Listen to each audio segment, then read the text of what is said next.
flight. It allows us to transport both people and goods over long distances, an effective way of fighting wars, and a way of physically exploring our solar system. Aviation just keeps getting more and more advanced, with people constantly tweaking and improving the formula for flight.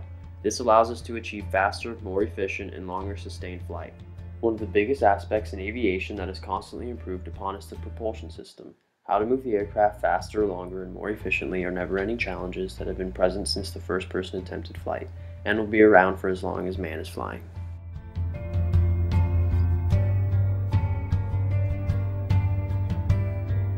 Thrust, lift, weight, and drag. That's what makes anything fly, you know? When the thrust of an aircraft overcomes the weight and drag, it has lift. The wings of an airplane help optimize and control the lift. This happens because when air passes over the wings, it passes faster over the top than the bottom, creating low pressure on the top of the wing and high pressure on the bottom, helping to push the wings upward.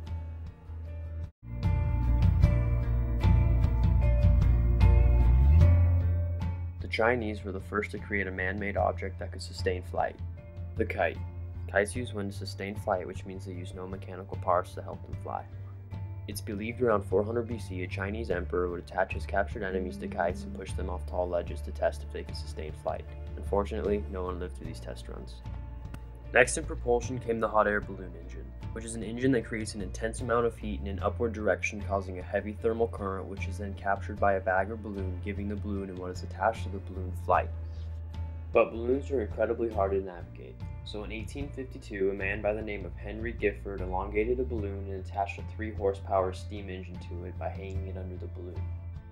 This was the first time a steam engine had been used in aviation. Henry also replaced heat to raise the balloon with hydrogen and installed a vertical rotor to control the airship's height. But hydrogen is flammable. In 1937, the Hindenburg caught fire and blew up, killing 35 people. Gliders use no mechanical parts to propel them. Much like kites, they rely on natural sources for propulsion. But unlike kites, gliders rely more on natural warm air currents flowing upward called thermals than wind. Gliders were innovated and mass-produced during World War I, then distributed to the public after the war ended. On August 27, 1939, a plane propelled by a jet engine flew for the first time. America didn't build a jet engine until 1942 with the help of the British government. Jet engines are now used on practically all airplanes except some private and small commercial planes. How the engines work is air is taken in at the front of the engine and compressed by fans. Fuel is added to the compressed air along with the spark. The gases ignite and expand, forcing them to shoot out of the back of the engine, propelling the aircraft forward with an impressive power.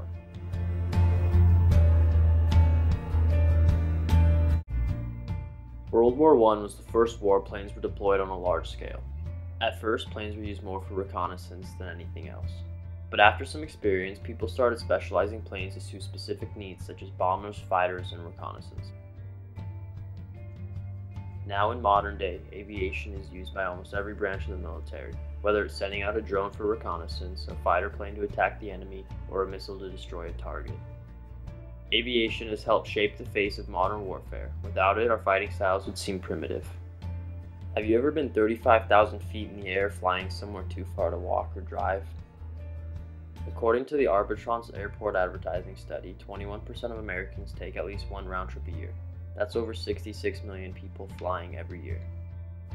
Being able to travel long distances in a relatively short amount of time allows us to visit or move to practically any place on the globe.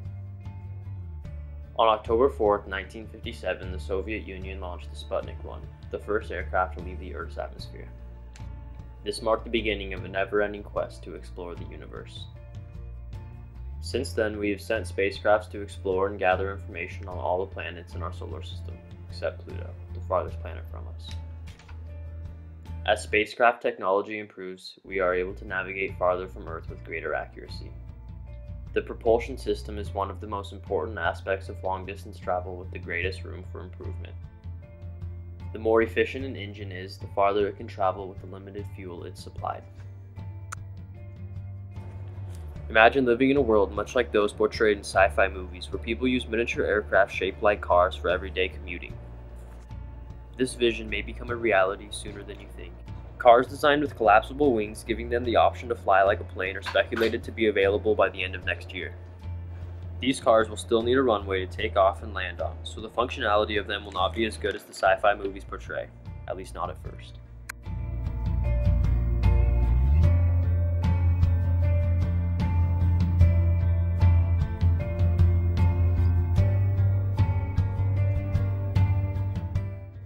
Another amazing thing that flight will allow us to do is live in space.